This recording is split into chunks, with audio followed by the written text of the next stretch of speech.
There's no thing that isn't divine. Everything is divine, and I'm that. I'm not the body. I'm you guys, and I'm this thing, and I'm this thing. It's an ancient thing. There's still ego there, but I'm finding that ultimately the freedom from it is something people are kind of hungry for.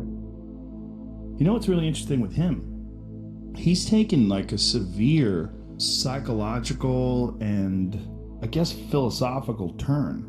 He must have had like some psychedelic experiences too, because he's just talking about like what matters and what doesn't matter. He's not talking like Jim Carrey, the world famous A-list actor who's had gigantic smash movies. He's not talking like that at all. He's like talking like some guy who's just trying to sort of understand his place in the universe. Sometimes I think that's the only thing that's important, really, you know? It's just letting each other know we're here. You know? Reminding each other that we're part of a larger self. I used to think Jim Carrey is all that I was.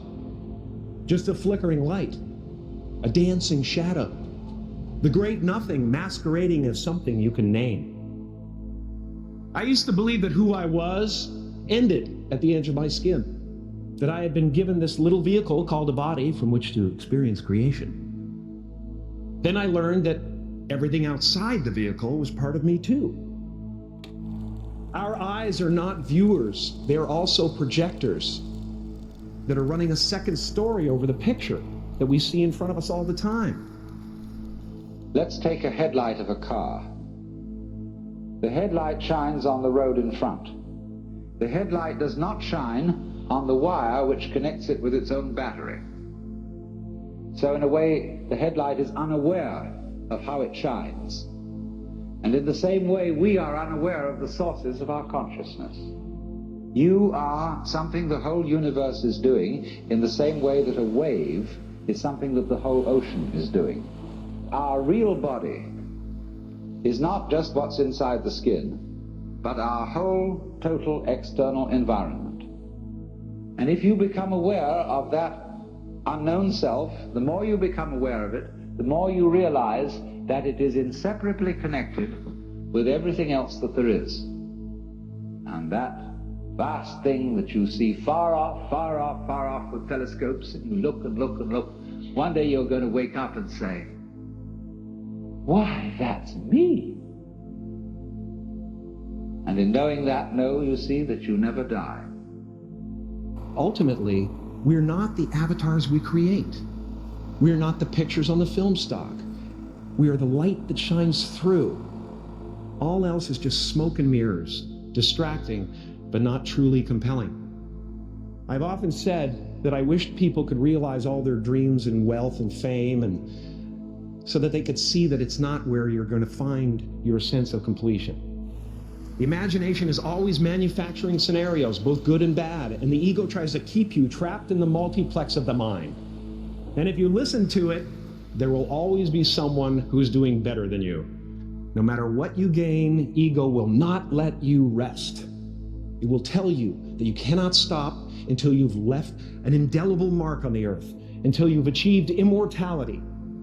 It's been part of the evolution of ego is to spend your first half of your life acquiring and adding, thinking you can add to yourself, and it looks great. I mean, it looks great when you got a cool car and you got nice clothes and you've done something that people admire.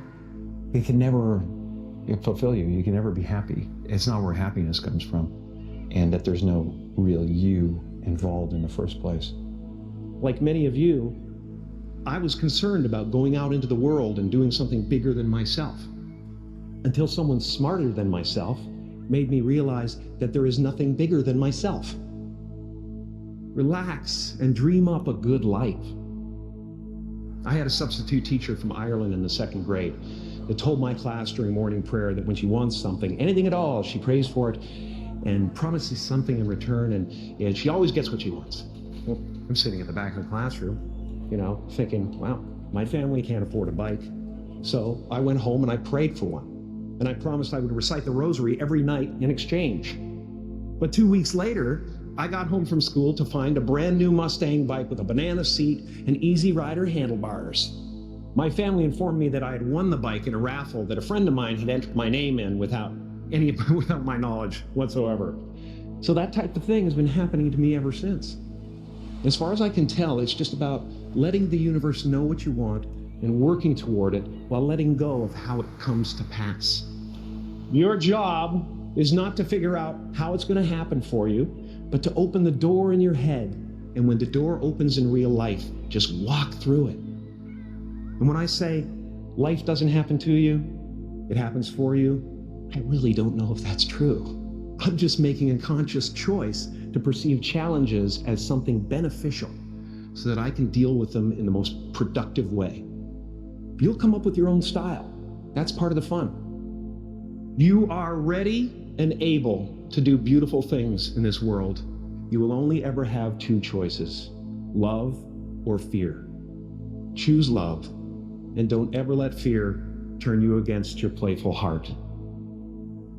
The real you is not a puppet which life pushes around. The real deep down you is the whole universe. In case I don't see ya, good afternoon, good evening, and good night.